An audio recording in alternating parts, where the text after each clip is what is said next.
ನಾನು ಊಟಕ್ಕೆ ಅಂತ ಮೇಲಕ್ಕೆ ಬನ್ನಿ. ಮೇಲಕ್ಕೆ ಬರೋ ಪಟ್ಕೆ ನಾನು ಸೊಸೆ ಮುದ್ದೆ ಮಾಡಿ ಮಡಗಿದ್ಲು. ನಮ್ಮ ಅಕ್ಕನು ಮೊಳಕೆ ಉಳ್ಳಿ ಸಾರು ಮಾಡಿ ಮಡಗಿದ್ಲು.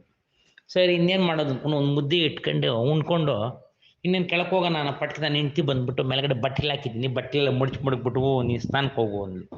ಸರಿ ಹಂಗೆ ಆಗಲಿ ಇನ್ನೇನು ಮಾಡೋದು, ಇನ್ನು ಹೆಂಡ್ತಿ ಹೇಳಿದ ಮಾತು ಕೇಳಬೇಕು, ಕೇಳಿದ್ರೆ ಗಲಾಟೆ ಮಾಡ್ತಾಳೆ ಅನ್ಕೊಂಡು ಮೇಲಕ್ಕೆ ಬಂದು ನೀರು ಇಟ್ಕೊಂಡು ನಾನು ಬಂದೆ.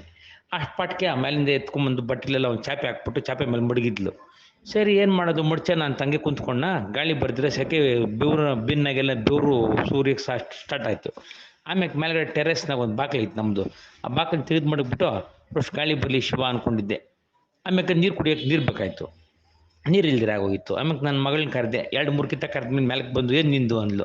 ಅಷ್ಟು ಕುಡಿಯೋಕ್ಕೆ ನೀರು ಕೊಡಮ್ಮ ಸುಸ್ತಾಗೋಗ್ಬಿಟ್ಟೈತಿ ಅಂದೆ. ಕುಡಿಯೋಕ್ಕೆ ನೀರು ತೊಗೊಂಡು ಕೊಟ್ಬಿಟ್ಟು ಬೈಕೊಂಡು ಅವಳೊಂದು 2 ಬಟ್ಟೆ ಮಡಗ್ಬಿಟ್ಟು ನಾನು ಓದ್ತೀನಿ ಅಂತ ಕೇಳಕ್ಕೆ ಹೋದ್ಲು. ಸರಿ ಇವತ್ತಿಗೆ ಇಷ್ಟ ಆಯ್ತು ಫ್ರೆಂಡ್ಸ್, ನಾನು ಬಟ್ಟೆಲ್ಲ ಮಡಗಿದ್ದೀನಿ, ಬಟ್ಟೆಲ್ಲ ಮಡಗ್ಬಿಟ್ಟು ಹೋಗಿ ನೀರು ಇಟ್ಕೊಂಡು ಆಮ್ಯಾಕೆ ಅಂಗಡಿಗೆ ಹೋಗ್ಬಿಟ್ಟು ನಮ್ಮ ಹೆಂಗಸು ದೇವಸ್ಥಾನಕ್ಕೆ ಹೋಗ್ಬೇಕಾಗಿತ್ತು, ಅವಳು ದೇವಸ್ಥಾನಕ್ಕೆ ಕಳಿಸ್ಬೇಕಾಗಿತ್ತು. Bye friends.